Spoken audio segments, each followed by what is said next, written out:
बेटा कहां तक? यहां तक?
ओके, यहां तक हो जाएगा बेटा तो बताइएगा।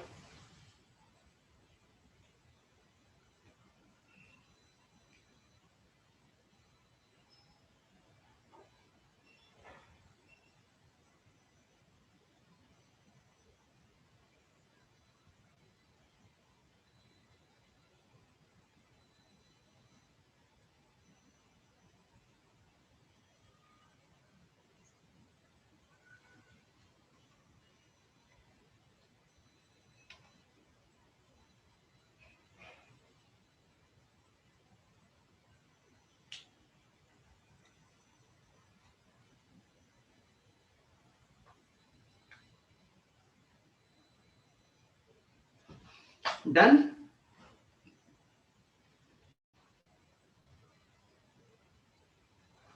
ओके, तो अब हम लोग थोड़े से एग्जांपल्स कर लेते हैं, है ना। एग्जांपल्स की हम वेव फ्रंट कैसे ड्रॉ करेंगे, ठीक है।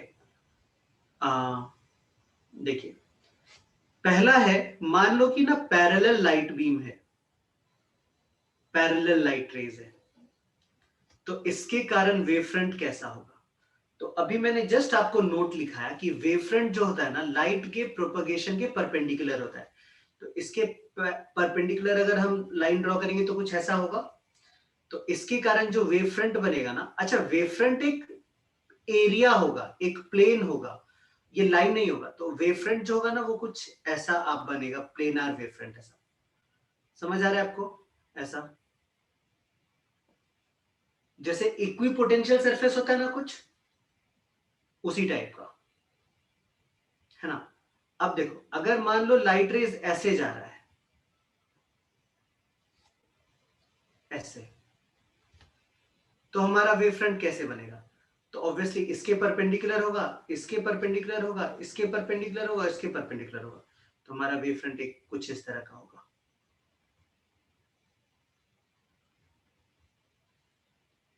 ठीक है। अगर लाइट रेज इस तरह से जा रहा होगा,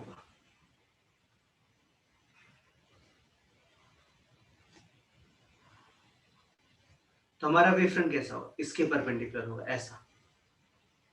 तो वेव फ्रंट आपको समझ में आया होगा।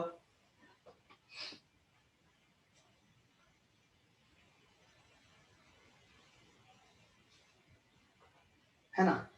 अब देखो, अब अगर मैं थोड़ा ऊपर जाके डायग्राम बनाऊं ना, तो यहां पे मैंने दो वेव फ्रंट बनाए थे। एक ये है वेव फ्रंट, इसको W1 बोलता हूं मैं, और ये W2 बोलता। तो अंदर वाला जो वेव फ्रंट है ना, इससे बाहर वाला वेव फ्रंट बना, तो अंदर वाले को हम कहते हैं प्राइमरी वेव फ्रंट,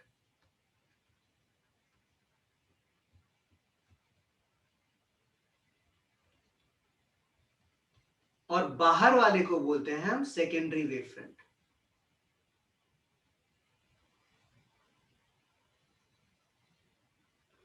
तो इसके बाद आप ऐसा सोचोगे कि इसके बाद तो फिर से वेव्स बनेगा, एक बाहर की तरफ एक ऐसा भी वेव फ्रंट आएगा, तब कौन सा प्राइमरी और कौन सा सेकेंडरी हो? तब ये सेकेंडरी हो गया तो ये क्या टर्शियरी होगा? नहीं, ऐसा नहीं। कोई भी जब वेव फ्रंट हम कंपेयर करते हैं ना, तो सिर्फ दो के लिए कंपेयर करते हैं।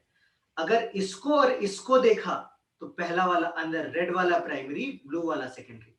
अगर ब्लू और ब्लैक को देखा तो blue becomes primary and black becomes secondary. Clear? बात समझ में आई? सिर्फ प्राइमरी सेकेंडरी हम बोलते हैं, टर्शियरी और आगे का कुछ बोलते नहीं। ठीक है? क्लियर? ओके, तो यहां तक आपको बात समझ में आ गई। अब इसके बाद जो है ना, थोड़ा सा मैक्सवेल बोल के एक साइंटिस्ट थे, जिनका नाम आपने सुना होगा, बहुत फेमस साइंटिस्ट थे। इन्होंने दिया इलेक्ट्रोमैग्नेटिक थियरी, है ना, जिसको कि हम लोग कुछ खास पढ़ेंगे नहीं, मतलब अभी नहीं पढ़ेंगे।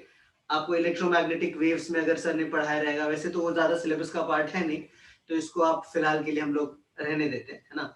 इसमें बेसिकली एक रिलेशन होता है, लाइट का प्रोपगेशन इलेक्ट्रिक फील्ड और मैग्नेटिक फील्ड पे कैसे डिपेंड करता है। वो इस तरह से डिपेंड करता है कि इलेक्ट्रिक फील्ड जो है ना, this is equal to C times B, where E and B are the magnitude of electric field and magnetic field. ठीक है? होपफुली आपको क्लियर होगा। ज्यादा ये सब ये सर पढ़ा है, हाँ, तो ये सारा कुछ मैं ज्यादा कुछ बताता नहीं हूं अभी, है ना, क्योंकि अपने को वेव नेचर पे फोकस करना है। श्रुति बेटा, ये अभी रहने दीजिए, बाद में हम लोग आगे, बाद में कभी हुआ तो मन किया तो कर लेंगे। वैसे इससे ज्यादा कुछ पूछा नहीं जाएगा आपको, ठीक है। अब हम लोग चले आते हैं थोड़ा वेव पे, और हम जो फेनोमेनन स्टडी करना है ना हमको पहले, वो है interference of light. Interference of light. तो होता क्या है, जब दो लाइट वेव्स किसी एक पॉइंट पे इंसिडेंट होता है ना, कोहेरेंट लाइट वेव्स, मैं बोल रहा हूं कोहेरेंट लाइट वेव्स, तो क्या होता है उस पॉइंट पे ना, जैसे मान लो एक लाइट वेव यहां से इंसिडेंट हुआ इधर से, और एक लाइट वेव इधर से इंसिडेंट हुआ यहां पे। मान लेते हैं कि इसकी इंटेंसिटी I1 हो जाएगी, इसकी इंटेंसिटी लेटर से I2 हो जाएगी। तो इस पॉइंट पे कोहेरेंट का मतलब बताता हूं बेटा, है ना। कोहेरेंट का मतलब सब क्लियर होगा, डोंट वरी। तो इस पॉइंट पे अगर मैं पूछूं आपको कि इस पॉइंट पे इंटेंसिटी क्या होगा, तो आप बोलोगे अगर I1 प्लस I2, तो this is not always true. ये ना I1 प्लस I2 से ज्यादा भी हो सकता है, और मतलब कम भी हो सकता है ना। I1 माइनस I2 भी हो सकता है इन सम केसेस, या फिर उससे भी कम हो सकता है। तो हम लोग इसको पढ़ेंगे कि व्हाट हैपेंस जब दो कोहेरेंट लाइट वेव्स एक जगह पे मीट करता है, इंटरफियर करता है। तो एक स्टेटमेंट में लिखा हूं, आप लोग लिखेंगे। हाँ सर, कंस्ट्रक्टिव या डिस्ट्रक्टिव पर डिपेंड करेगा ना। हाँ, तो बेसिकली क्या हो रहा होगा, यहां पे आइदर कंस्ट्रक्टिव इंटरफेरेंस हो रहा होगा, या तो डिस्ट्रक्टिव इंटरफेरेंस होगा, है ना, जिसके कारण इंटेंसिटी बदल जाएगा। ठीक है? अच्छा, आपको थोड़ा सा मैं समझाने की कोशिश करता हूं। आप लोगों को पहले मैंने बताया कि पता नहीं, आप लोग मरीन ड्राइव गए हो? कुछ बच्चे रहते हैं क्लास बंक करके मरीन ड्राइव जाते हैं, ऐसे नहीं ना, ऐसा नहीं जाने का। मरीन ड्राइव गए हैं सारे बच्चे?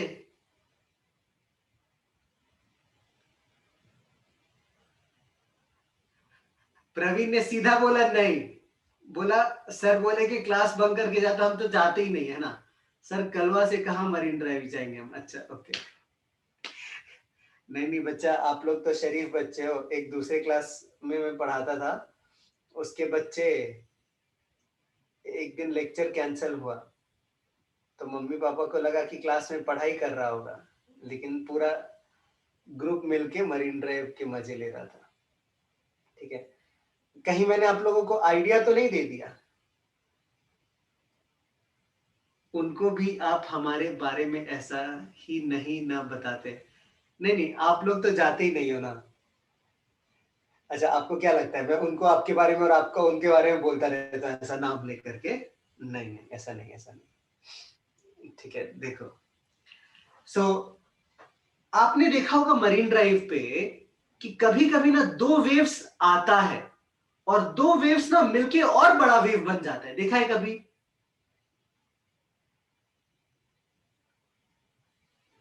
है ना? और कभी कभी आपने ये भी देखा होगा कि दो वेव्स आता है, आपको लगता है अभी तो बड़ा वेव आने वाला है, बट एक दूसरे को कैंसिल कर देता है, देखा है कभी? मतलब एक दूसरे धीरे हो जाता है, मतलब, है ना? तो जब ये तो चौपाटी में भी होता है, हाँ हाँ बेटा, चौपाटी में भी, मतलब जहां पे भी समुद्र, लहरें, लहरें, जहां भी लहरें होती है वहां पे ये सब सब होता है, और भी बहुत कुछ होता है ना? मतलब बेसिकली जब दोनों मिलके बड़ा हो जाता है ना, तो वो कंस्ट्रक्टिव इंटरफेरेंस हो जाता है, और जब दोनों एक दूसरे को कैंसिल कर देता है तो डिस्ट्रक्टिव इंटरफेरेंस हो जाता है। थोड़ी थोड़ी बात समझ में आ रही है आपको? तो इसको हम अभी मैथमेटिकली एनालाइज करेंगे, है ना? और हमको सब समझ में आ जाएगा कि ये कैसे होता है ना? क्या हो रहा होता है। बेटा श्रुति, समझ में आया?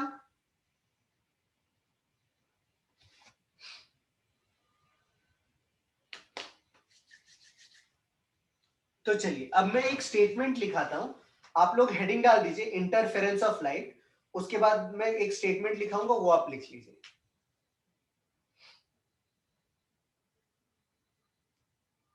ओके, बोलता हूं मैं, है ना? when two coherent light waves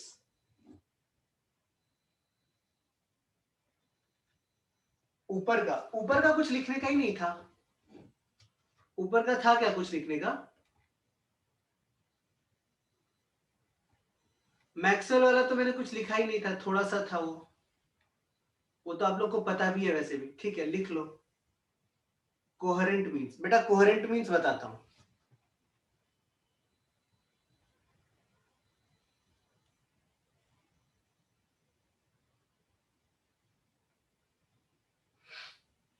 है ना? Coherent basically means same frequency, है ना?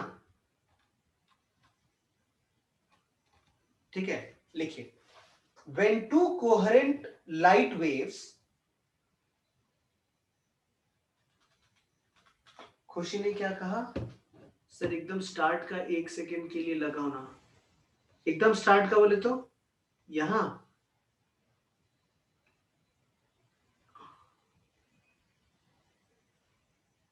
डन।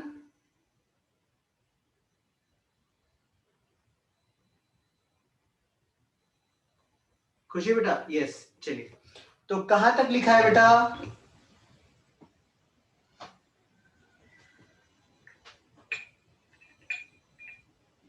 कहां तक लिख लिया?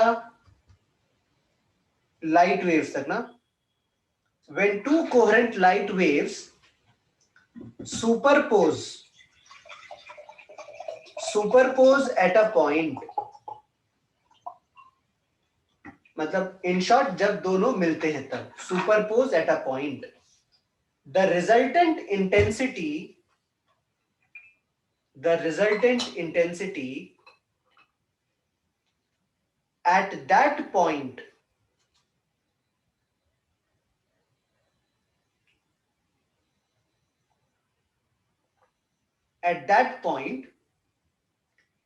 is different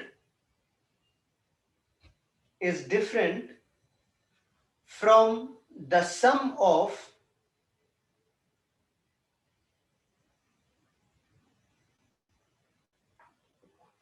the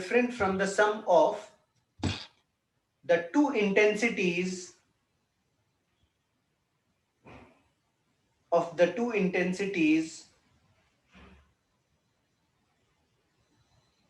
of interfering waves.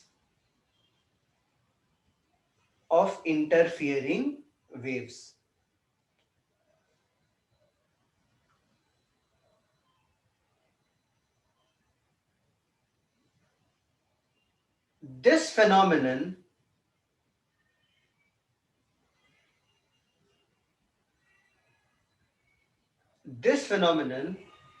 is called as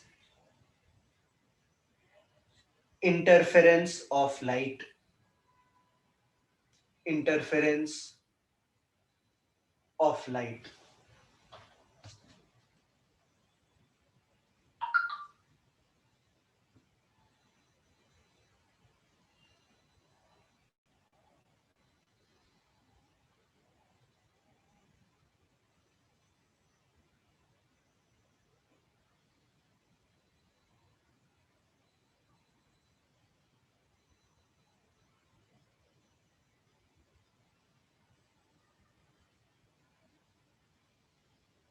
है ना। अब नोट करके लिख लीजिए जरा,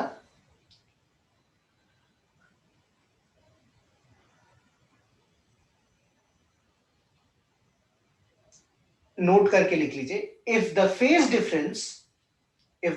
difference between the two light beams is constant, if the phase difference between the two light beams are constant, then it is called coherent wave. Then it is called coherent wave. Phase difference constant होना चाहिए. Clear यहां तक?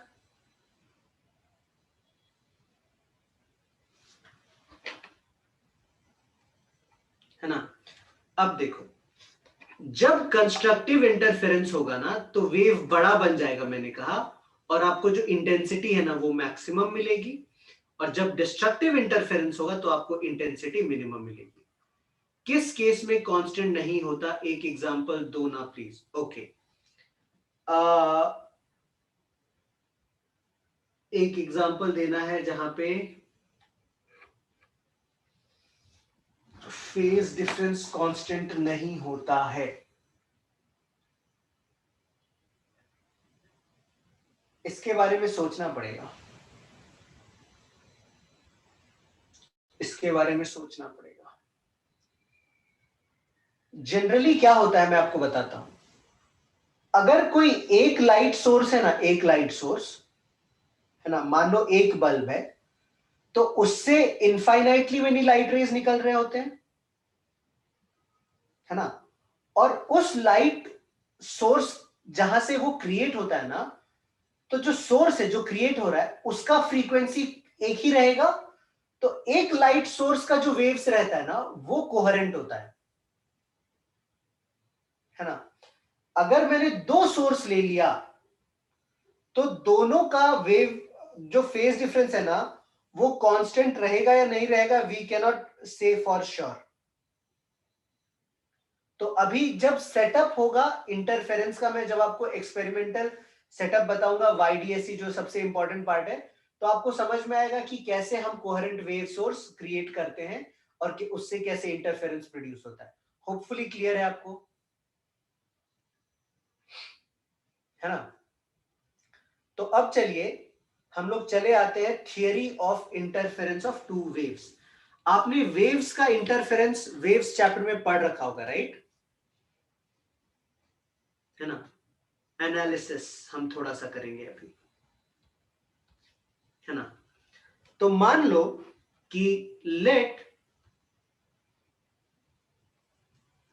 To coherent waves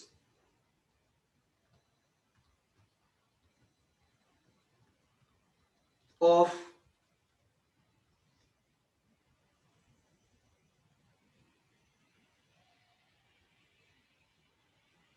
okay okay, हाँ, तो उसको थोड़ा समझने के लिए थोड़ा और डीप में जाना पड़ेगा, है ना। तो अभी फिलहाल तो इतना जितना मैंने आपको बताया उससे भी आपको एक आइडिया लगा होगा कोहेरेंट वेव्स का मतलब क्या होता है ना। तो हम लोग करते हैं कि let two coherent waves of frequency omega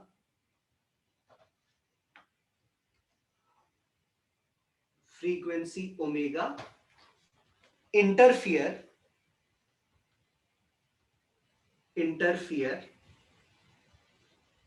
and the phase difference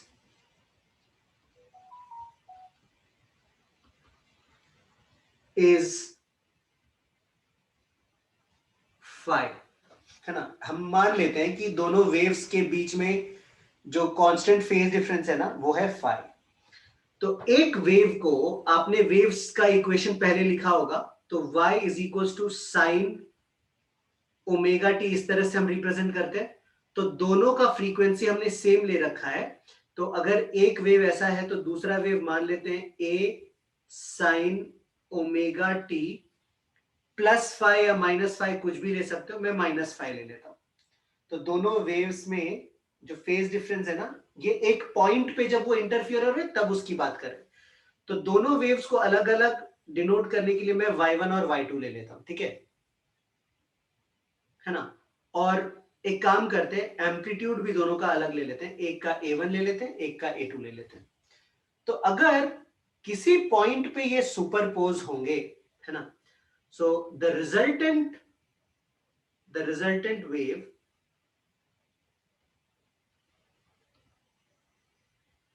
due to superposition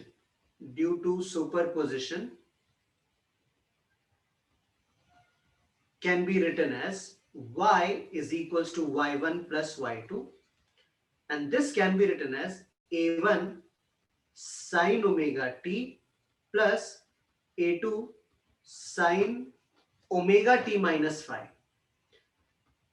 आपको इस तरह का इक्वेशन कुछ एसएचएम में देखा होगा आपने,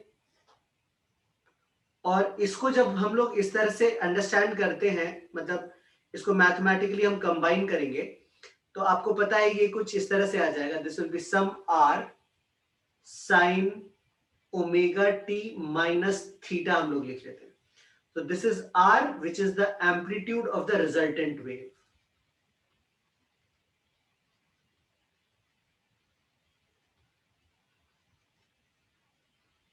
और अगर आपको r और थीटा की वैल्यू जाननी है तो आप इसको वेक्टर फॉर्मूला से भी कर सकते हो। मतलब एक वेव का एम्पलीट्यूड आपने a1 इधर रखा, दूसरे वेव का एम्पलीट्यूड आपने a2 इधर रखा, दोनों के बीच में फेज डिफरेंस है phi, तो रिजल्टेंट एम्पलीट्यूड r कितना होगा, अंडर रूट ऑफ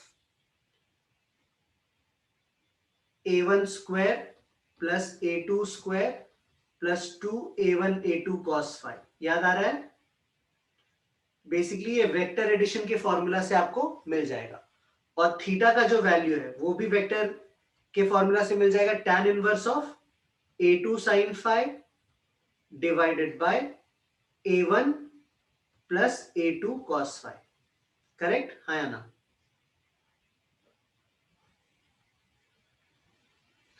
तो बेसिकली ये है एम्पलीट्यूड, ठीक है, resultant amplitude.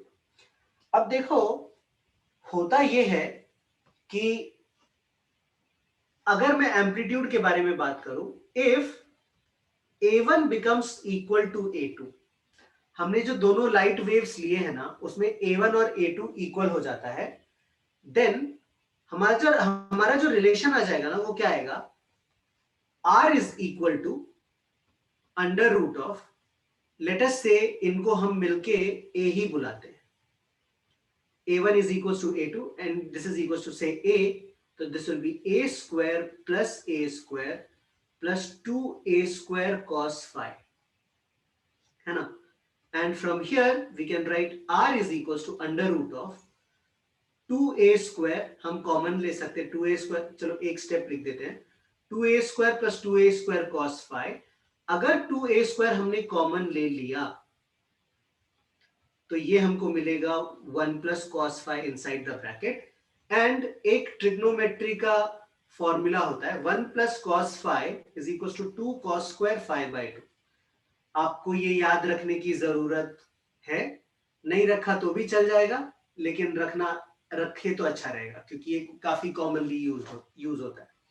And this becomes equal to under root of 2a square into, इसकी जगह पे हम लिख देते हैं 2 इंटू कॉस स्क्वायर 5/2। तो आप देख रहे हो कि यहाँ पे 2 का भी स्क्वायर बन गया, a का स्क्वायर है और cos का भी स्क्वायर है, तो जब हम अंडर रूट लेंगे तो ये क्या आएगा, 2a cos 5/2 आ जाएगा। यहां तक होपफुली सबको क्लियर है r का वैल्यू,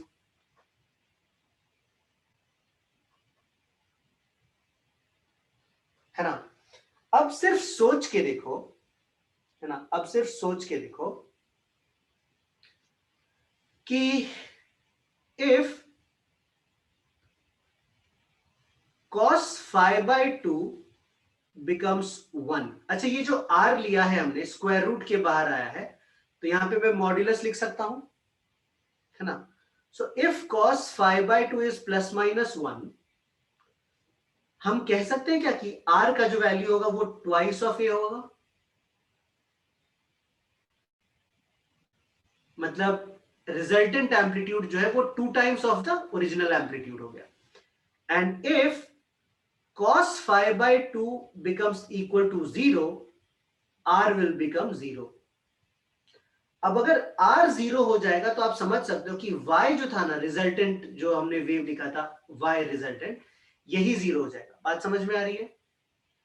अब अगर यही 0 हो गया इसका मतलब वेव ही नहीं हुआ, तो ये किसका एग्जाम्पल हो जाएगा? ये डिस्ट्रक्टिव इंटरफेरेंस का एग्जाम्पल हो जाएगा। और यहां पे r मैक्सिमम हो जाता है। ठीक है, थोड़ा सा मैं आपको एक और बात बताता हूं। आपको ये पता है क्या, r मैक्सिमम होता मतलब intensity is directly proportional to square of amplitude, ये पता है आपको, है ना? पता है कि नहीं है?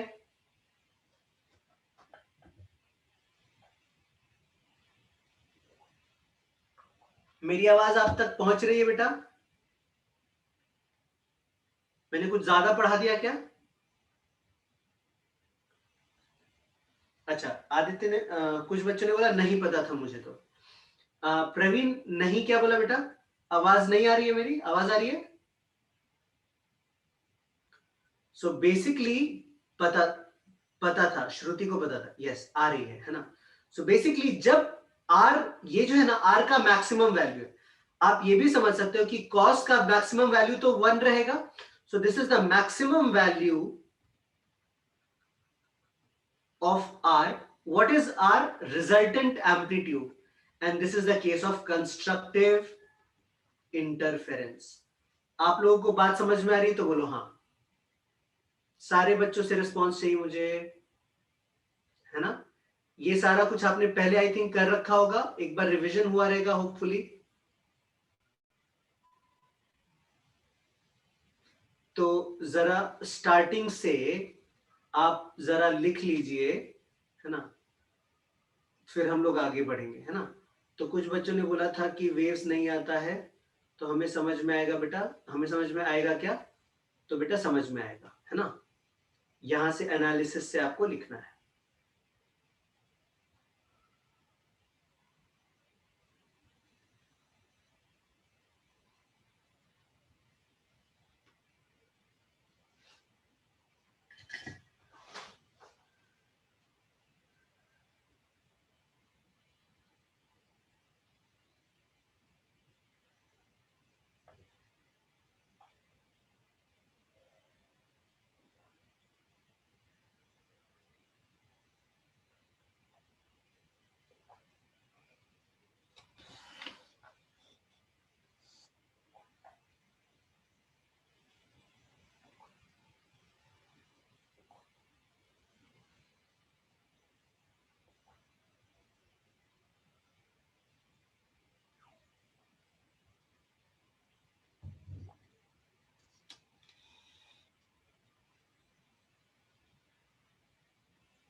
यस बेटा।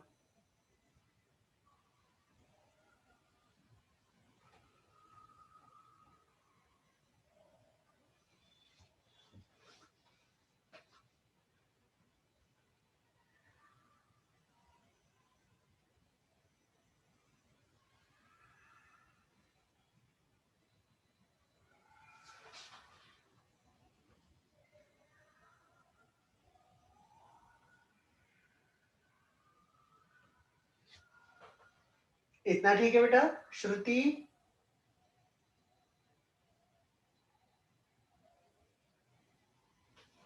ओके, और करना है क्या?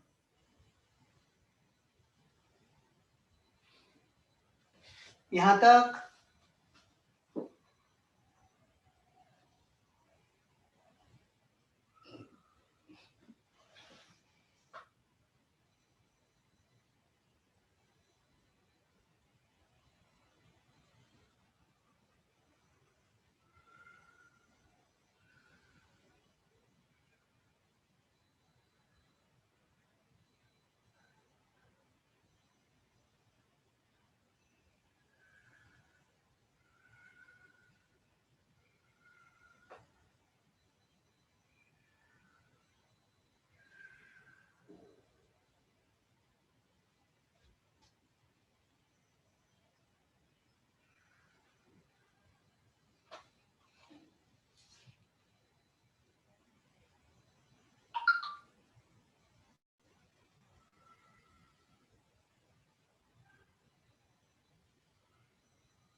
सर एम्पलीट्यूड का वेक्टर एडिशन हुआ तो डिस्प्लेसमेंट y1 y2 का क्यों नहीं? ओके बेटा, ये मैंने आपको बस शॉर्टकट में बताया है। अगर आप इसको पूरा एक्सपैंड करके डिटेल में करोगे ना तो भी आपको यही रिजल्ट आएगा। ठीक है, अब उस डिटेल में अभी मैं नहीं जाता हूं क्योंकि फिर थोड़ा और उस तरफ बढ़ जाएगी बात। ठीक है, समझ में आ रही है बात?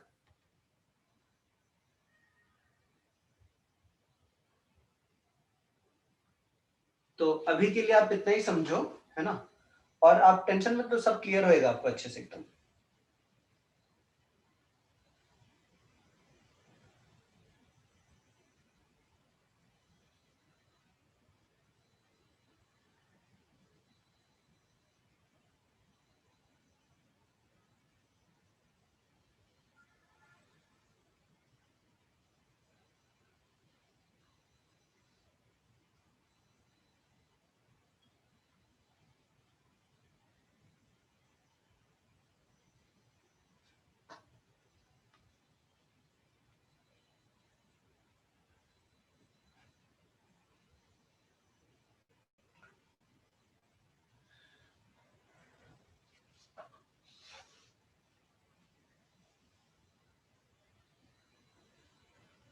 ठीक है, डन होगा तो बता दीजिएगा बेटा।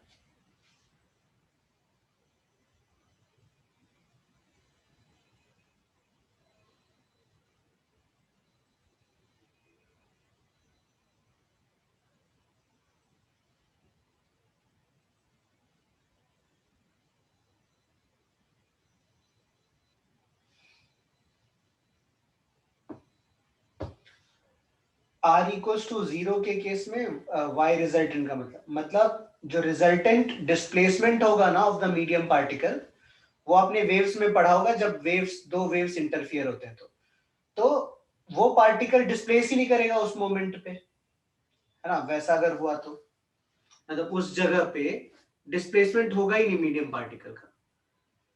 चलिए, तो अभी हम लोग देखते हैं condition for constructive and destructive interference. Condition for number one, constructive and destructive interference. ये आपने पहले भी पढ़ रखा होगा बट ठीक है, फिर से मैं बता रहा हूं। cos फाइव बाई टू जो है ना, हमने लिख रखा है +-1 होता है। तो आपको पता है cos का वैल्यू यहां पे +1 होता है और यहां पे -1 होता है, राइट? मतलब 5/2 जो है ना वो n पाई होना चाहिए। तो इससे हमको क्या पता चलेगा? इससे हमको पता चलेगा कि फाइ जो है ना वो 2n पाई होना चाहिए। मींस इवन मल्टीपल ऑफ पाई या फिर आप इसको 180 डिग्री भी बोल सकते हैं। इवन मल्टीपल ऑफ पाई मतलब कहां होता है, इस तरफ। ये होता है 0 डिग्री, ये होता है पाई, ये होता है 2 पाई एंड ये होता है 3 pi and so on. Even multiple मतलब यहां पे, ठीक है ना। डिस्ट्रक्टिव इंटरफेरेंस किधर होता है, सेकेंड डिस्ट्रक्टिव इंटरफेरेंस जब cos phi by 2 0 होता है।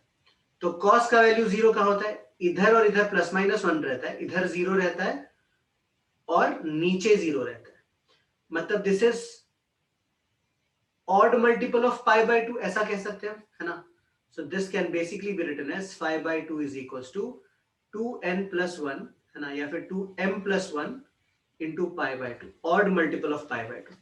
तो मैं 2 और 2 को कैंसिल कर सकता हूं और हमको फाई क्या मिल गया, फाई मिल गया हमको 2m plus 1 pi, which basically implies this is, that is odd multiple of pi, है ना।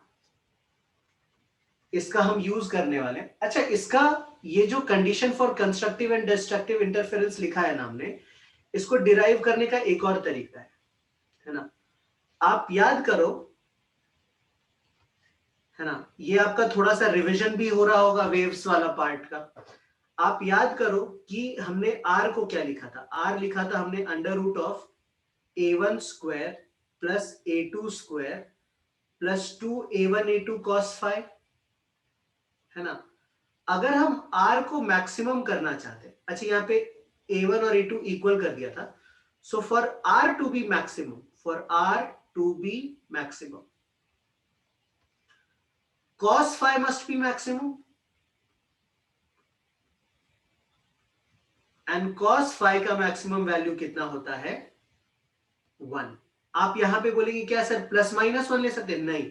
फिर अगर ये माइनस ले लेंगे ना तो ये ओवरऑल अंदर वाली क्वांटिटी सबसे छोटी हो जाएगी। तो यहाँ पे, वहां पे 5/2 था और वहां पे मॉड्यूलस था, इसके लिए हमने प्लस माइनस 1 लिया था। तो अब जैसे यहाँ पे करेंगे ना तो आपको पता चलेगा कि फाई का वैल्यू 2n पाई आ जाता है, even multiple of 180 degree. And for r to be minimum आप इस तरह से भी एनालाइज कर सकते हो, है ना। इस तरह से एनालाइज करने से आपको थोड़ा याद भी आया रहेगा।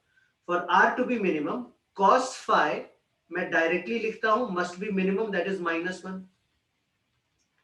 और cos phi का वैल्यू मिनिमम कहां रहता है, ऑड मल्टीपल ऑफ 180 डिग्री। तो दोनों तरह से भी आप समझ सकते हो कि मैक्सिमम और मिनिमम कब आएगा r का वैल्यू, डिपेंडिंग ऑन विच हम कहेंगे कि कंस्ट्रक्टिव इंटरफेरेंस हो रहा है या फिर डिस्ट्रक्टिव इंटरफेरेंस हो रहा है। अब हम लोग एक इंटेंसिटी वाली बात कर लेते हैं, है ना। Intensity of interfering waves, intensity of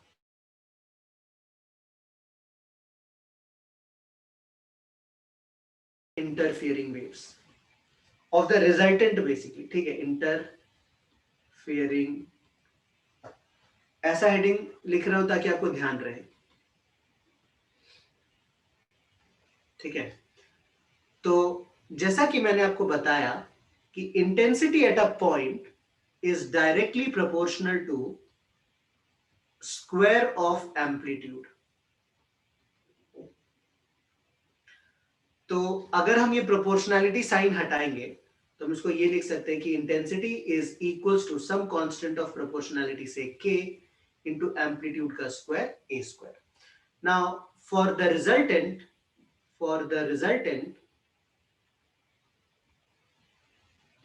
we can say intensity will be equals to sum k times r का स्क्वायर। और r क्या होता है ये हमने ढूंढ रखा है। तो इंटेंसिटी को अगर मैं लिखूं k into a1 square plus a2 square plus 2a1 a2 cos phi, आपको बात समझ में आ रही हो, है ना। तो अभी मैं क्या करूंगा, इस k को मैं अंदर लेके जाऊंगा तो आपको एक रिलेशन मिलेगा, intensity is equal to k a1 square plus k a2 square plus twice of k into a1 a2 cos phi। अच्छा एक और बात, ये सारा कुछ आपको आता है क्या तो पहले ही बता दो, तो फिर मैं थोड़ा सा फास्ट हो जाऊंगा यहां पे।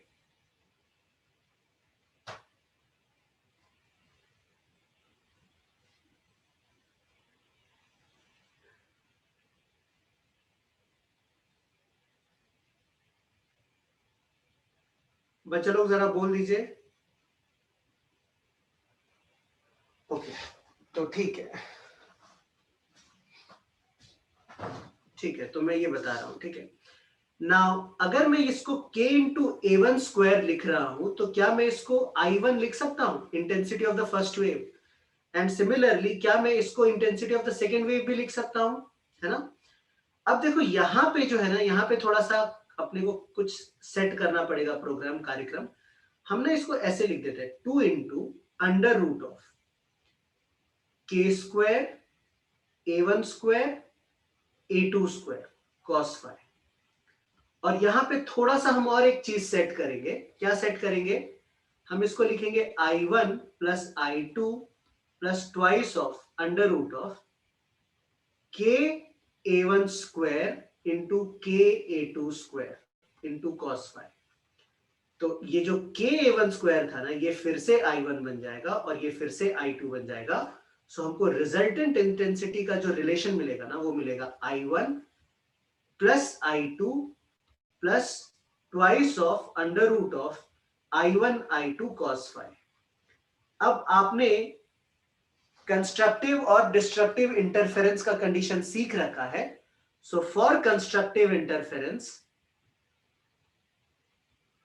आपको पता है cos फाइ का वैल्यू 1 होता है, एंड अगर हम cos फाइ को 1 रख देंगे ना, तो I रिजल्टेंट जो है that will become square root of I1 plus square root of I2 का whole square. And for destructive interference हमको cos फाइ का वैल्यू -1 आएगा। यहां पे मैंने I क्यों लिख दिया है, ये +1 लिखना था मुझे, ये -1 आ जाएगा। And resultant intensity is equal to square root of I1 minus square root of I2 का होल स्क्वायर। ठीक है, तो जो क्वेश्चन आपको बहुत बार पूछा जाता है ना, वो होता है इन दोनों का रेशियो, है ना। तो हम लोग लिखते हैं intensity maximum over intensity of maximum to minimum. This is given by root I1 plus root I2 divided by root I1 minus root I2 का होल स्क्वायर। और इसी को कॉन्ट्रास्ट रेशियो भी कहा जाता है। ये मैक्सिमम ब्राइटनेस, ये मिनिमम ब्राइटनेस। होपफुली आपको क्लियर हो रहा होगा। और अगर मान लो I1 और I2 इक्वल है, I1 और I2 इक्वल कब होगा, जब एम्पलीट्यूड A1 और A2 इक्वल होगा। तो ये क्या बन जाएगा, so in case I1 is equals to I2, तो कॉन्ट्रास्ट रेशियो जो है ना I max over I min, ये बन जाएगा root I plus root I का स्क्वायर डिवाइडेड बाय, तो हम लोग रेशियो ढूंढ ही नहीं सकते, रेशियो इनफाइनाइट हो जाएगा। I मैक्स ढूंढते हैं सिर्फ, ठीक है। तो पहले अगर इंटेंसिटी I थी, तो I मैक्स हो जाएगा root I plus root I का whole square. So this will be 4 times I। So maximum brightness जो होगा वो 4 टाइम्स हो जाएगा, 4 times of brightness of one light. और जो मिनिमम इंटेंसिटी होगा root I minus root I 0, ये 0 हो जाएगा। मतलब दिस मींस 0 मींस वहां पे कंप्लीट डार्कनेस हो जाएगा। ठीक है, ये सारी चीजें आपने देखी रहेगी, ये सारी चीजें आपको क्वेश्चन से रिलेटेड पूछा जाएगा, मतलब पूछा गया होगा वेव्स में जब आपने देखा रहेगा कहीं कहीं। तो होपफुली चीजें आपको क्लियर है ना। अच्छा, थोड़ा सा बहुत और हम लोग इलैबोरेट कर सकते हैं इसमें, बट आई डोंट थिंक की जरूरत है, बिकॉज आप लोगों ने पढ़ रखा है ना। आई होप सबको समझ में आ रहा है।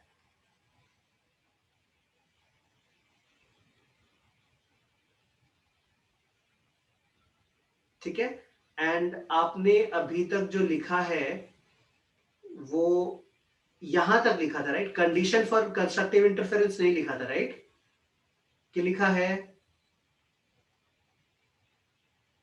हाँ, यहां से लिखना है आपको, तो ये लिख लीजिए। सबको ठीक से समझ में आ रहा है, अच्छे से, आई मीन किसी को कहीं पे दिक्कत? बहुत अच्छे से। हाँ, इसका रिकॉर्डिंग मिल जाएगा बेटा।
डन बेटा।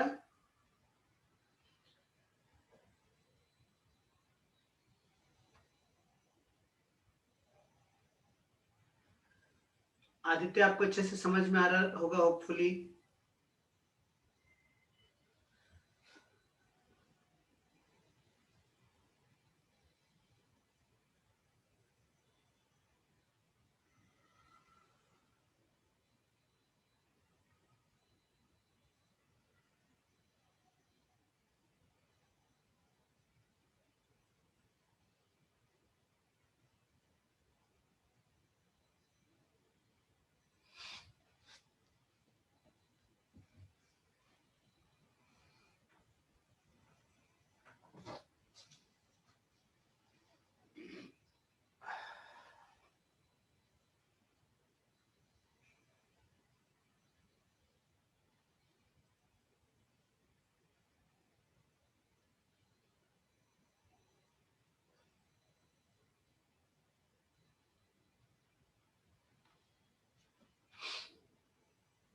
आयुष, आप हो?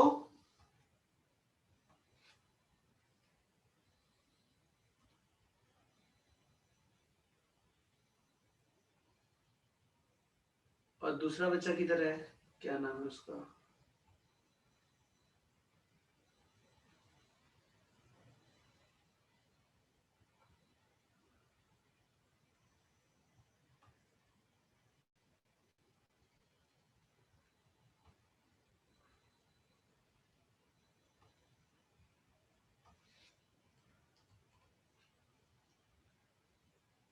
ओके, हाँ ठीक है, आगे बढ़े बेटा।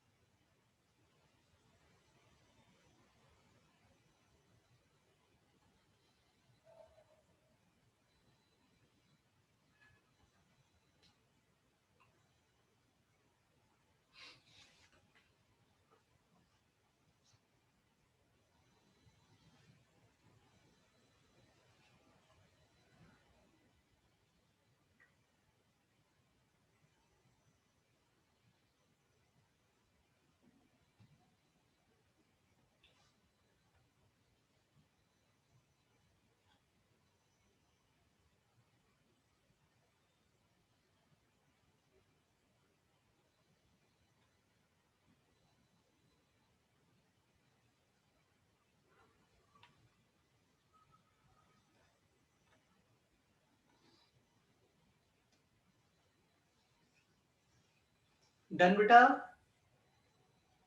मैं थोड़ा फास्ट फास्ट पूछ रहा हूँ, सॉरी सॉरी सॉरी।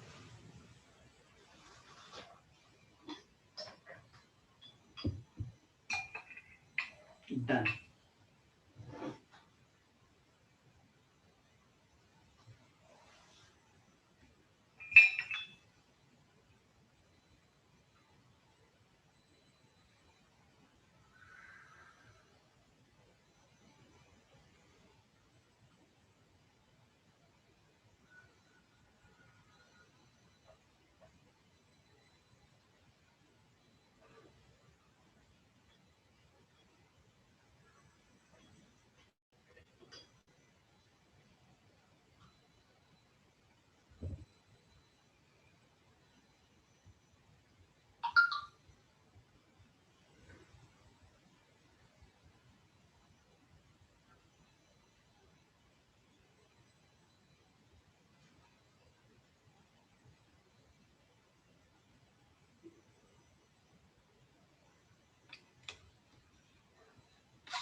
आयुष, ये सब तो आपको आता ही होगा।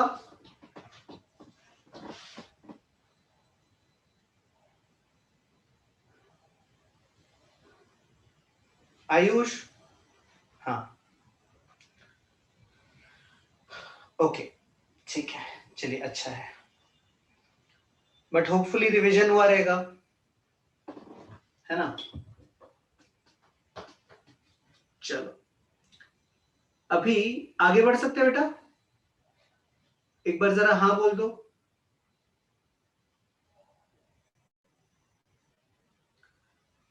चलो तो अब हम, हाँ चलिए अब हम लोग देखते हैं condition on path difference. Condition on path difference for constructive and destructive interference.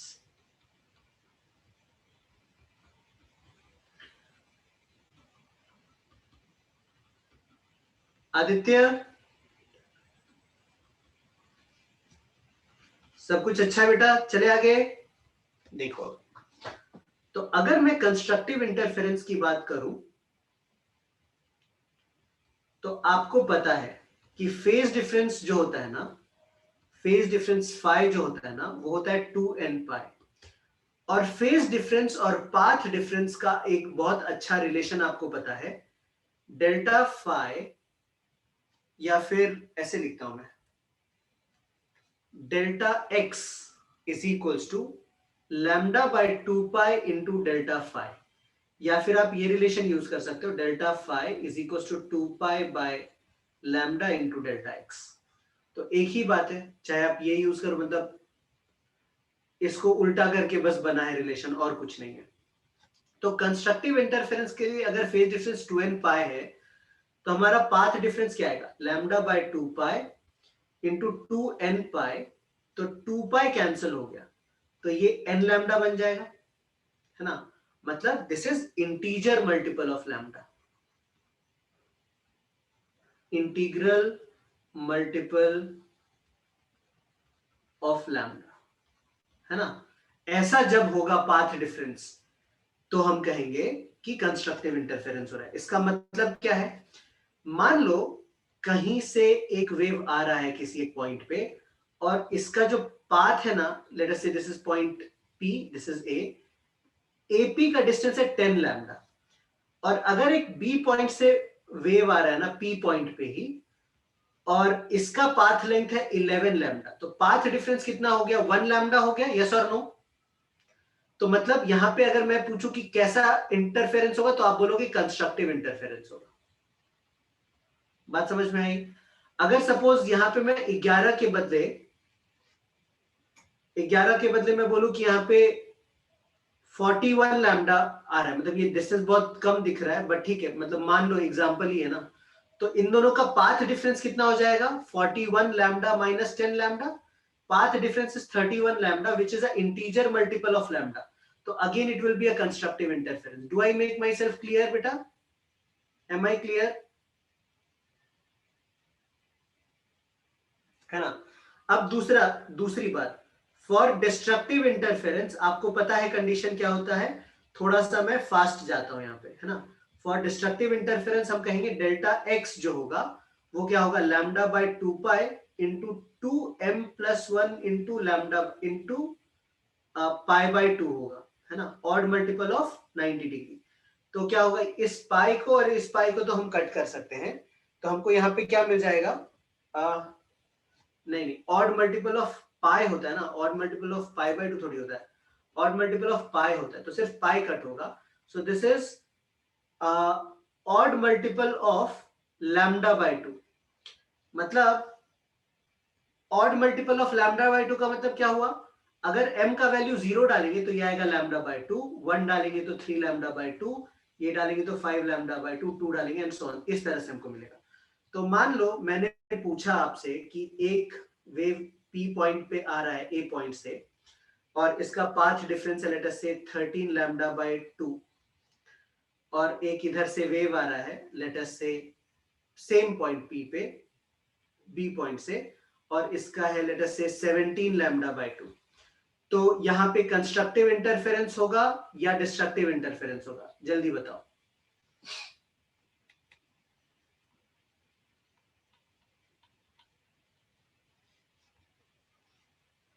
है ना? तो हमको क्या करना पड़ेगा? पाथ डिफरेंस कैलकुलेट करना पड़ेगा। पाथ डिफरेंस कैलकुलेट करेंगे 17 lambda by 2 minus 13 lambda by 2, तो ये कितना आ जाएगा? ये आ जाएगा 4 लैम्डा बाय 2, लेकिन ये तो 2 और 4 कट जाएगा ना, तो ये तो 2 लैम्डा आ गया, ये तो इंटीजर मल्टीपल ऑफ लैम्डा आ गया, मतलब ये कंस्ट्रक्टिव इंटरफेरेंस होगा। अगर सपोज मैंने यहाँ पे 17 के बदले 16 दिया होता, तो कितना पाथ डिफरेंस हो जाता? तो 3 लैम्डा बाय 2 हो जाता। अब ये odd multiple of 5 lambda by 2 आ गया, तो डिस्ट्रक्टिव आ जाता। बात समझ में आई? ठीक है, तो अब आपको समझ में आ गया होगा कि डिस्ट्रक्टिव और कंस्ट्रक्टिव इंटरफेरेंस कब होता है। और अब हम लोग, अब ना मैं कुछ क्वेश्चंस लेना चाहता था, बट मैं वो क्वेश्चंस लूंगा नहीं। हम लोग अभी थोड़े से क्वेश्चंस की तरफ चलेंगे, मतलब थोड़ा और थियरी प्रोग्रेस करने की तरफ चलेंगे, क्योंकि ये सब आपको आता है। मुझे सिर्फ एक चीज आपको बताना है कि इंटेंसिटी जो होता है ना, इंटेंसिटी क्या होता है? इंटेंसिटी का बेसिक फॉर्मूला कोई बता सकता है मुझे? पावर के टर्म्स में क्या होता है? What is intensity defined as? Power upon area, absolutely correct. ठीक है, तो ये सिर्फ मुझे आपको नोट कराना था, कहीं ऐसा ना हो कि कहीं ये छूट जाए, है ना? आपको अच्छे से आएगा तो फिर मुझे सबसे अच्छा लगेगा। तो जल्दी जल्दी से ये लिख लो, 2-4 पॉइंट्स है, उसके बाद हम लोग जरा आगे बढ़ेंगे, अपना वाईडीएससी चालू करेंगे, है ना? वाईडीएससी चालू करेंगे फटाफट।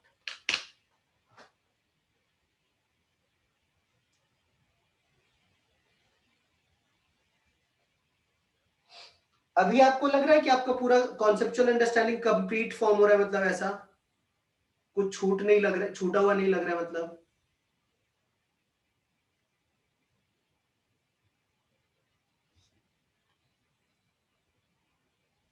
बाकी बच्चे भी जरा रिप्लाई करो, या फिर अगर आपको ऐसा भी लगता है कि आपको ये सब आता था तो भी बता दो, ऐसा कुछ दिक्कत नहीं है, पहले से ही सब आता था।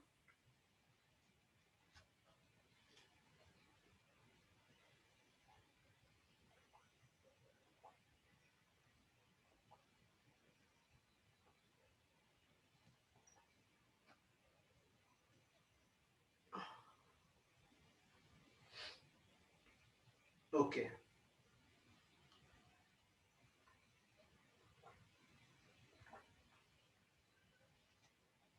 Okay, very good, very good.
Okay, done बेटा?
हो जाएगा तो बताइएगा।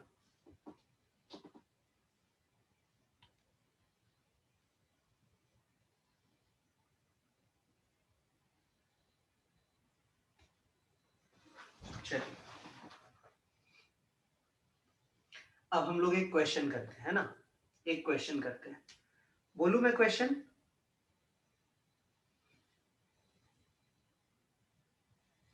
Ayush, Arya, Aditya, हिरणमयी,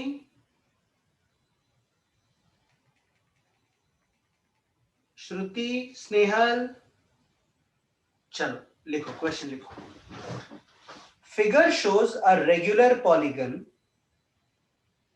figure shows a regular polygon, figure shows a regular polygon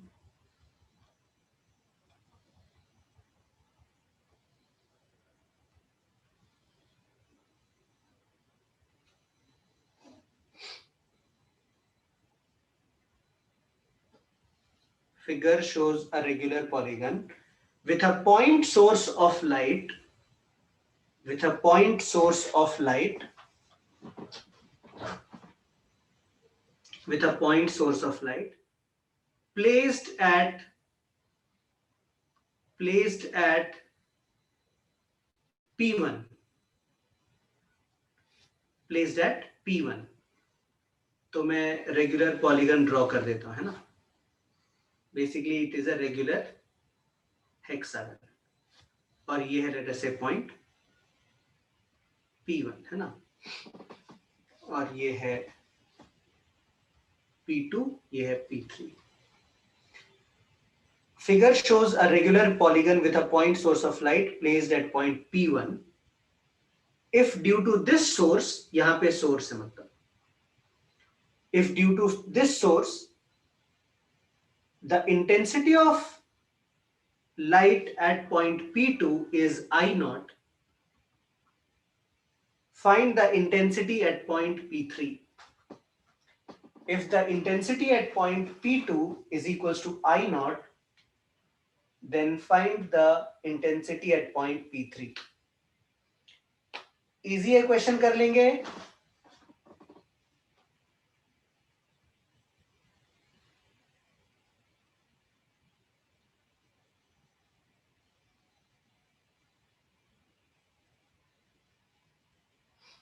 सारे बच्चे ने क्वेश्चन लिखा क्या?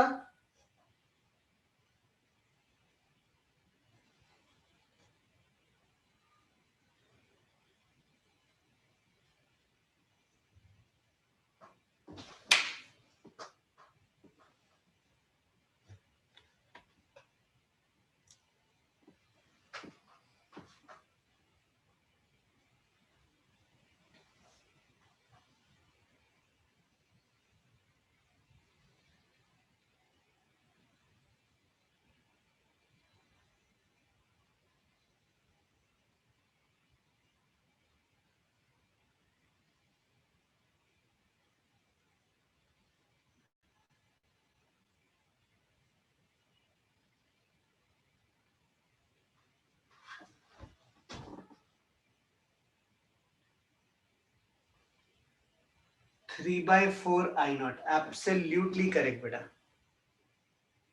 Absolutely correct. अच्छा बच्चा लोग थक गया है क्या पढ़ पढ़ के? बोलो जरा.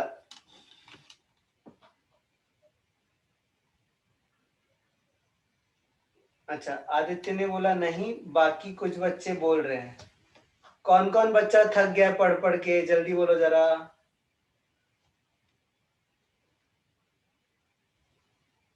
अच्छा.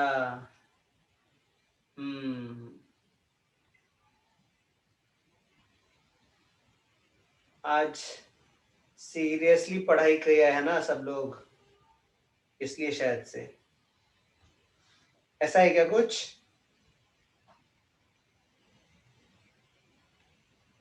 आज बिल्कुल नो मस्ती हुई है. वैसे भी अभी एग्जाम के टाइम पे मस्ती करके क्या फायदा ना बेटा, राइट ना. अच्छा इस क्वेश्चन का आंसर किसको किसको है पहले वो बता दीजिए जरा.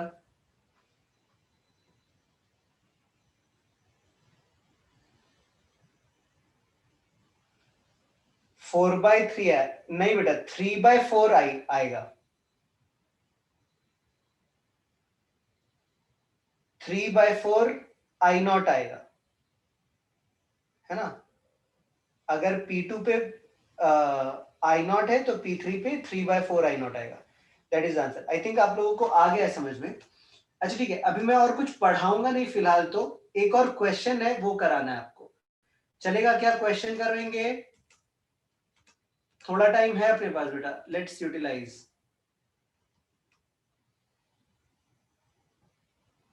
पढ़ाऊंगा तो वैसे तो फायदा ही है, आपका ही फायदा है ना.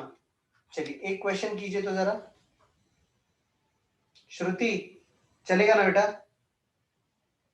अच्छा सर इसका तो आंसर समझाओ. अच्छा मुझे लगा सबका आंसर आ गया, इसके लिए मैंने समझाया नहीं. देखो सबसे पहले मुझे ये बताओ कि किसका किसका आंसर आया है, बताओ तो जरा ये.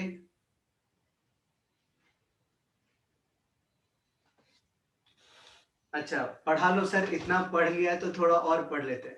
हाँ वैसे भी 15 मिनट ही तो बाकी है, 15-20 मिनट. देखो आपको मैंने बताया कि जो पॉइंट सोर्स होता है ना, पॉइंट सोर्स, उससे लाइट एक स्फीयर में स्प्रेड होगा, है ना। मतलब सपोज ये एक पॉइंट सोर्स है, तो इससे जो लाइट होगा ना वो स्फीयर में स्प्रेड होगा। तो अगर x डिस्टेंस का स्फीयर हमने ड्रॉ किया है, तो इस स्फीयर पे अगर मैंने पूछा इंटेंसिटी ऑफ लाइट क्या होगी, तो आप बोलोगे ये p से लेटर से पावर हम ले लेते हैं डिवाइडेड बाय कितने एरिया में फैला है लाइट, स्फीयर के एरिया में, which is 4 pi x square उसका सरफेस एरिया होता है। सो this will be the formula for intensity. तो अगर आप इस केस में देखेंगे, since it is a hexagon, light P2 तक पहुंचा, इसका ये वाला डिस्टेंस कितना होगा ये आप कैलकुलेट कर सकते हो इजीली, ठीक है। ये आई थिंक अगर आप इसको ए ले लोगे side of the hexagon, so this will B √3 times A, correct, yes और नो बेटा। और अगर आप P3 लोगे तो इसका डिस्टेंस 2 टाइम्स ऑफ ए आ जाएगा। बात समझ में आ रही है आपको? ये सिंपल ज्योमेट्री का काम है। आप इसको ऐसा ड्रॉ कर लो और ऐसा ड्रॉ कर लो तो सब इक्विलैटरल ट्रायंगल बन जाएगा। ये ए है और ये ए है, तो ये 2a आ जाएगा, और ये 30 डिग्री है, इससे आप ये वाला डिस्टेंस ढूंढ सकते हो। तो P2 पे इंटेंसिटी कितना होगा? P2 पे इंटेंसिटी अगर I नॉट दिया है तो this will be P by 4 pi √3a का होल स्क्वायर। और अगर हमको P3 पे इंटेंसिटी बोला, लेट अस से इसको हम I कह देते हैं इस पॉइंट पे, सो this will B power bye 4 pi into 2a का होल स्क्वायर। तो जब आप इसको रेशियो ढूंढोगे तो आपको इंटेंसिटी एट पॉइंट P3 जो है ये आएगा 3/4 times of I not. Clear हो गया होपफुली?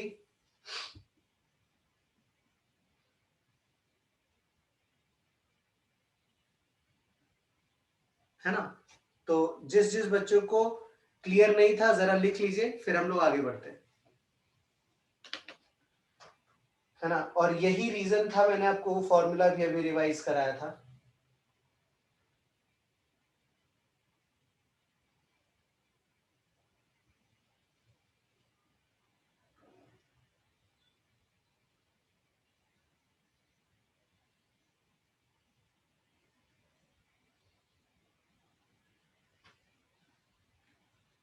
चलिए अब एक और क्वेश्चन देना है मुझे, लेट मी सी कि आप लोग कर पाते हैं कि नहीं कर पाते हैं। तैयार आयुष?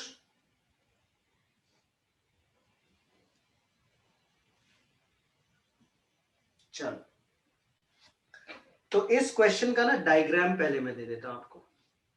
डायग्राम कुछ ऐसा है कि ये है हमारा एक्स एक्सिस और ये है हमारा वाई एक्सिस। यहां पे दो सोर्स है, एक है यहां पे लेट अस से S1 और ये दूसरा सोर्स है लेट अस से S2। इन दोनों के बीच में कुछ डिस्टेंस है, लेट अस से D डिस्टेंस है, और S2 और ओरिजिन के बीच में भी जो डिस्टेंस है ना ये भी D है, दोनों भी डिस्टेंस D है। क्लियर है ना। अब लिखिए जरा सवाल, है ना, अब लिखिए जरा सवाल, ठीक है। डायग्राम बना लो या जगह छोड़ दो, है ना, क्वेश्चन बोल रहा हूं मैं। There are two coherent sources, there are two coherent sources S1 and S2,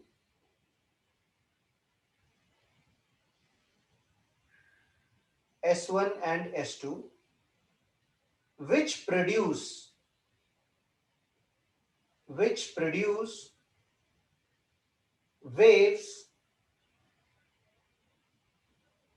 in same phase,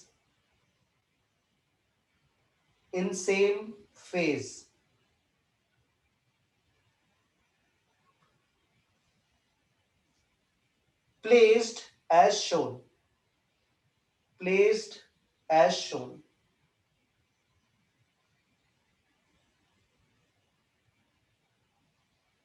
ठीक है। आगे बोलूं?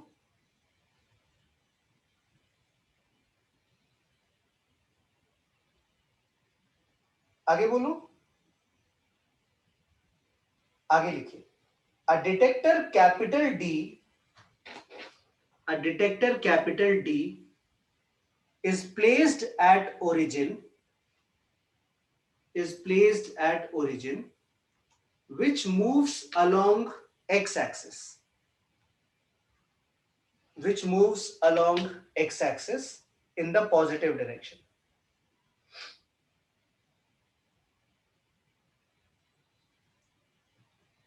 Find the number of maxima recorded. Find the number of maxima recorded. If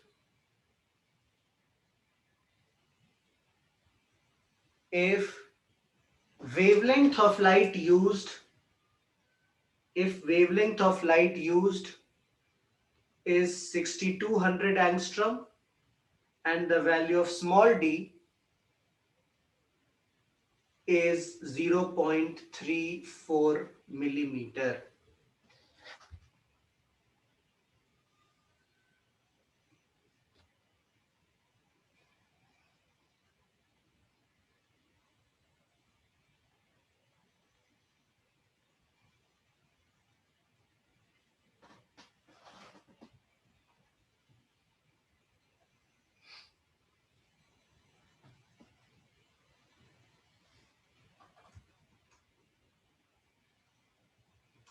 अच्छा, इस क्वेश्चन के लिए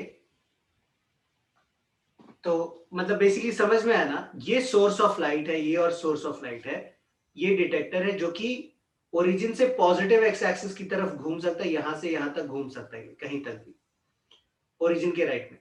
तो वो कितने मैक्सिमा रिकॉर्ड करेगा, ऐसा क्वेश्चन। मतलब यहाँ पे मैक्सिमा होगा, यहाँ पे मैक्सिमा का मतलब कंस्ट्रक्टिव इंटरफेरेंस बेसिकली।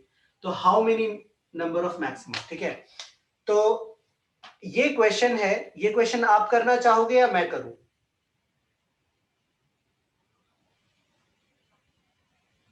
अच्छा, श्रुति ने बोला सर आप करो, है ना। आदित्य ने बोला 2 मिनट ट्राई करते हैं।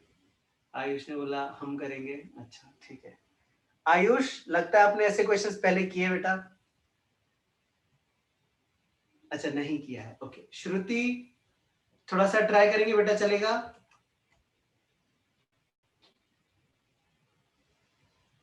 श्रुति ने बोला यस, ओके। श्रुति एकदम खतरों की खिलाड़ी है ना। ठीक है, एक बार ट्राई कीजिए, फिर हम लोग करते हैं डिस्कस। आदित्य, अच्छा Shruti is not well today, okay okay okay, ठीक है बेटा, take care of yourself. But समझ में आ रहा है ना श्रुति? हाँ सर, डी क्या है? Small D is the distance between the two sources ना। स्मॉल डी देखो ना, दिख रहा है वहां पे, वैल्यू 0.34 मिलीमीटर।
वेवलेंथ बेटा 6200 एंगस्ट्रॉम।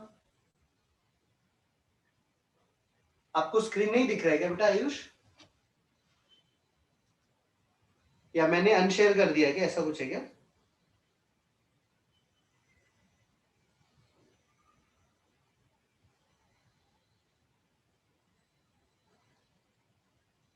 स्क्रीन नहीं दिख रहा है, ओ माय गॉड।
बच्चे लोग कुछ समझ आ रहा है कैसे अप्रोच करना है वगैरह?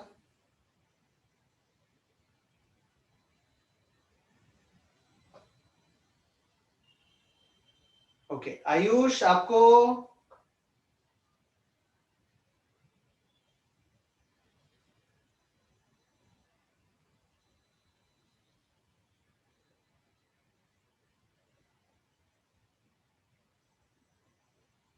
ओके ठीक है, देखो मैं थोड़ा सा हिंट देता हूं आपको, 2 हिंट चलेगा, है ना? देखो अगर मान लो मैं कोई एक जनरल पॉइंट यहां पे पी ले लूं, तो इस सोर्स से लाइट यहां पे आएगा और इस सोर्स से लाइट यहां पे आएगा ना, डिपेंडिंग ऑन कि यहां पे पाथ डिफरेंस लैम्डा बन रहा है या फिर odd multiple of lambda lambda बन रहा है, हमको यहां पे या तो कंस्ट्रक्टिव इंटरफेरेंस मिलेगा या तो यहां पे डिस्ट्रक्टिव इंटरफेरेंस मिलेगा। हमको कंस्ट्रक्टिव इंटरफेरेंस ढूंढना है, राइट?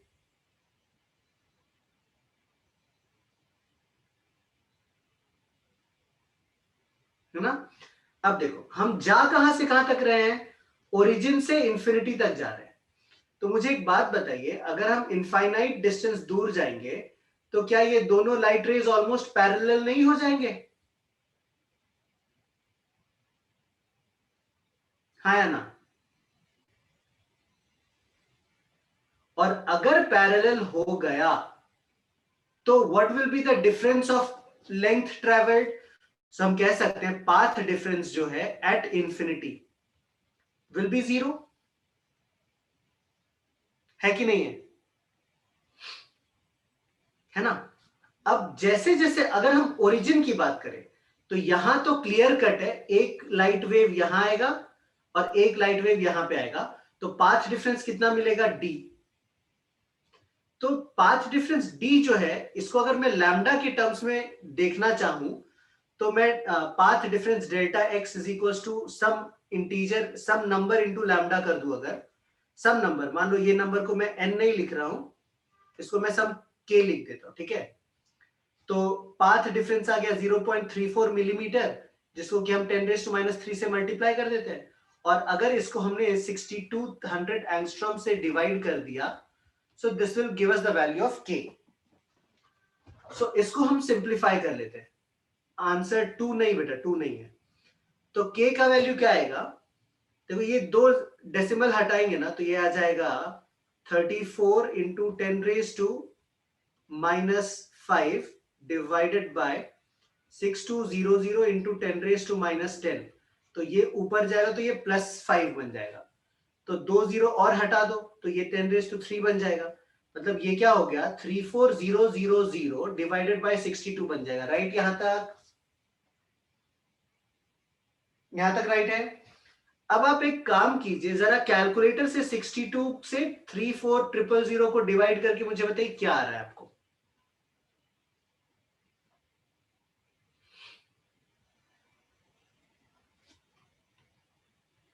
कोई बच्चा बता सकता है? ओके, तो 548.38 आ रहा है, ठीक है? तो मतलब अगर मैं पाथ डिफरेंस की टर्म्स में बात करूं ना, तो यहां पे जो लाइट आएगा ना वो उनके बीच में डिफरेंस होगा 548.38 lambda. Obviously this is not an integer, तो क्या मैं ये कह सकता हूं कि यहां पे कंस्ट्रक्टिव इंटरफेरेंस होगा? ऑब्वियसली नहीं होगा। क्या मैं कह सकता हूं कि यहां पे डिस्ट्रक्टिव इंटरफेरेंस होगा? वो भी नहीं होगा, क्योंकि odd multiple of lambda lambda by 2 भी नहीं है। ऑड मल्टीपल होने से यहां पे 0.5 होना चाहिए था। समझ आ रहा है आपको? है ना? तो ये नहीं हो, मतलब अगर इनफाइनाइट पे 0 पाथ डिफरेंस है और यहां पे इतना पाथ डिफरेंस है, तो सोचो थोड़ा पहले अगर कहीं ना कहीं 548 लैम्डा का तो पाथ डिफरेंस होगा ही, और उसके थोड़ा और चले गए पहले तो 547 लैम्डा का भी पाथ डिफरेंस होगा, थोड़ा और आगे चले गए तो 546 का भी पाथ डिफरेंस होगा लैम्डा, एंड सो ऑन। अब देखो इनफाइनाइट डिस्टेंस पे तो हम जा नहीं सकते, बट और पास आके पहला पाथ डिफरेंस हमको लैम्डा का मिलेगा, तो लैम्डा से लेकर के 548 लैम्डा तक हमको कंस्ट्रक्टिव इंटरफेरेंस होता हुआ मिलेगा। मतलब कितने हो गए, 1 to 548 कितना होगा, तो द आंसर विल बी 548। बात समझ में आई तो बोलो हाँ। So the answer to this question would be 548. Very good बेटा आयुष, शाबाश। सबको क्लियर हुआ एकदम क्या चल रहा है कंस्ट्रक्टिव डिस्ट्रक्टिव इंटरफेरेंस में? Could you visualise?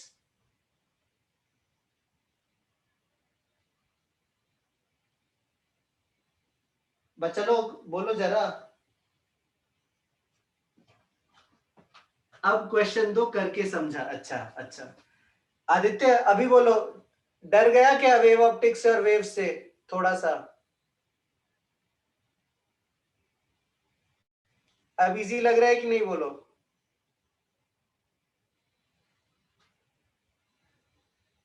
बाकी बच्चे भी बता सकते हैं। हिरणमयी आप भी बोलो जरा बेटा।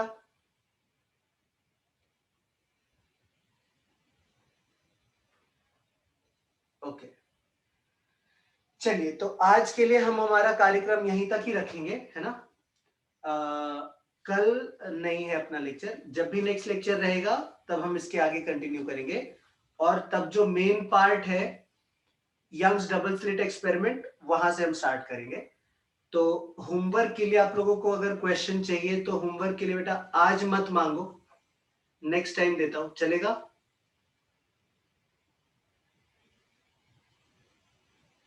है ना? ठीक है, होपफुली। श्रुति समझ आया बेटा लास्ट क्वेश्चन?